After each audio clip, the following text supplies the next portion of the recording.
Hello, everyone, and welcome to the Defensive Security Intro Room in TryHackMe, introducing defensive security and related topics such as threat intelligence, SOC, DFIR, malware analysis, and SIEM. This is a free room, so anyone should be able to join in and follow this video. In that said, let's head on to Task 1, Introduction to Defensive Security.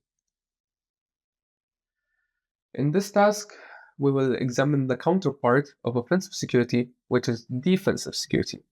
It is concerned with two main tasks: preventing intrusions and detecting intrusions and responding properly. Blue teams are part of the defensive security landscape. It's also known that red team is part of the offensive security landscape. Some of the tasks that are related to defensive security include user cybersecurity awareness, documenting and managing assets, updating and patching systems, setting up preventative security devices, setting up logging and monitoring devices. There's, of course, more to this, but we'll also cover some of these topics: the SOC, threat intelligence, DFIR, and malware analysis. Answer the questions below. Which team focuses on defensive security? That's going to be blue team. Check it. That's correct. Let's head on to task 2, areas of defensive security. In this task, we'll cover two main topics related to defensive security: SOC, where we cover threat intelligence, and DFIR, where we also cover malware analysis. An SOC is a team of cybersecurity professionals that monitors the network and its systems to detect malicious cybersecurity events. Some main areas of interest are vulnerabilities, policy violations, unauthorized activity, and network intrusions. Security operations cover various tasks to ensure protection. One such task is threat intelligence. Heading over down here, we'll find a paragraph about threat intelligence. In this context, intelligence refers to information you gather about actual and potential enemies. A threat is any action that can disrupt or adversely affect a system. Different companies have different adversaries, and based on the company target, we can expect adversaries. Intelligence needs data. Data has to be collected, processed, and analyzed. Data is collected from local sources such as network logs and public sources such as forums. Data processing arranges it into a format suitable for analysis. The analysis phase seeks to find more information about the package and the motives. Moreover, it aims to create a list of recommendations and actionable steps. It's also important that learning about your adversaries lets you know their tactics, techniques, and procedures. Head into DFIR, Digital Forensics and Incident Response. We'll cover digital forensics, incident response, and malware analysis. Digital forensics is the application of science to investigate crimes and establish facts. With the use and spread of digital systems such as computers and smartphones, a new branch of forensics was born, which is digital forensics. Digital forensics focuses on different areas such as file system, system memory, system logs, and network logs. Heading over to incident response. An incident usually refers to a data breach or cyber attack.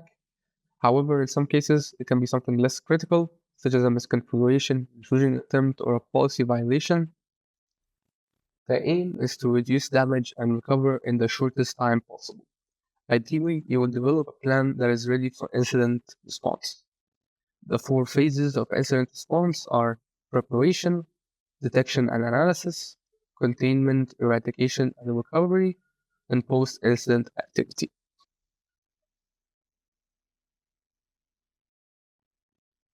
And moving to malware analysis. Malware stands for malicious software. Software refers to programs, documents, and files you can save on a disk or send over the network. Malware comes in many types, such as a virus that is designed to spread from one computer to another, a Trojan horse, by which a victim might download a video player from a shady website that gives the attacker complete control over their system, and ransomware, which is a malicious program that encrypts the user's files. The attacker offers the user the encryption password if the user is willing to pay a ransom. Malware analysis aims to learn about such malicious programs using various methods, static analysis and dynamic analysis. The difference between them is that in static analysis works by inspecting the malicious program without running it, and dynamic analysis works by running the malware in a controlled environment and monitoring its activities. Now let's answer the questions below. What would you call a team of cybersecurity professionals that monitors a network and systems for malicious events? That would be the SOC. Come right up here. You can see the SOC stands for Security Operations Center.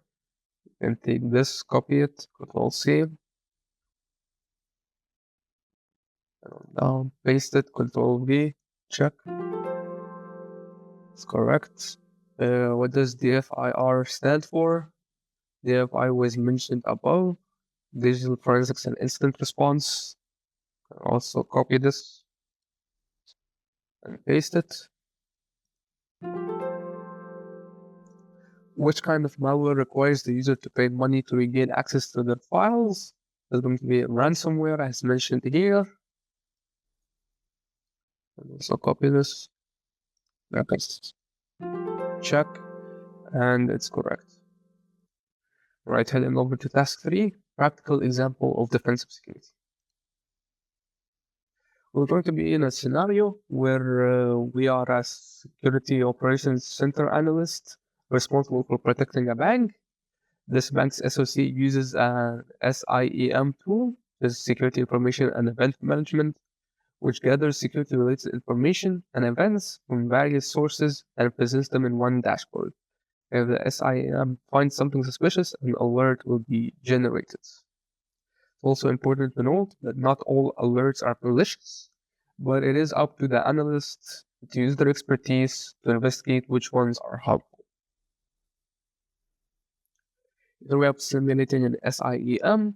We have prepared a simplified interactive simulation of an SIEM system.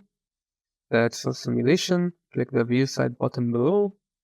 Clicking it will make half of your screen be the TryHackMe page and the other a site. It should open and show like this: a day in the life of a junior associate security analyst. Alright, let's follow the instructions here. Inspect the alerts in your SIEM dashboard, find the malicious IP address from the alerts, make a note of it, and then click on the alert, proceed. Right, we have countries, we have a pie chart here, and we have the alert logs.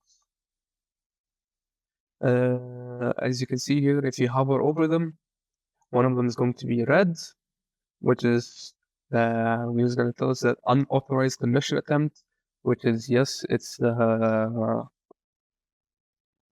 malicious alert. So it says to take a note of the IP address. So I'll take its IP address here, then Control C while still holding mouse 1. Then I'll click it. There are websites on the internet that allows you to check the reputation of an IP address to see whether it's malicious or suspicious, like ipscanner.thm. This is just an example website.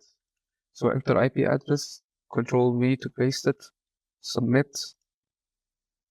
And yes, it says right here that it is malicious.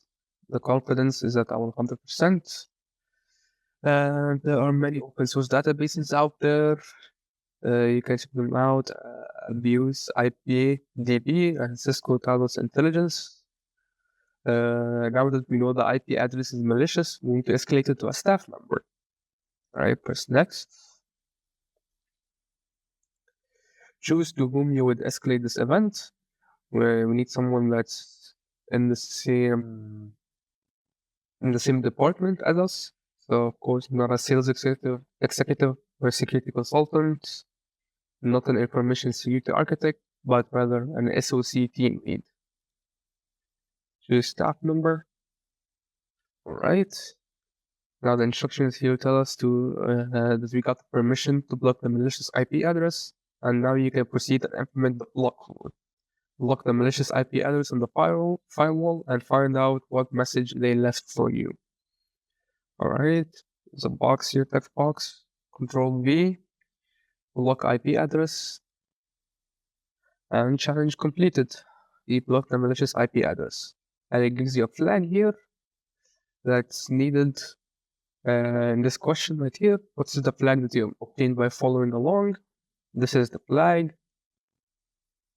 THM threat blocked. Control C, Control V, check, and it's done. And that's it. Great work. The room has been completed. Thank you for watching, and I'll see you in the next one.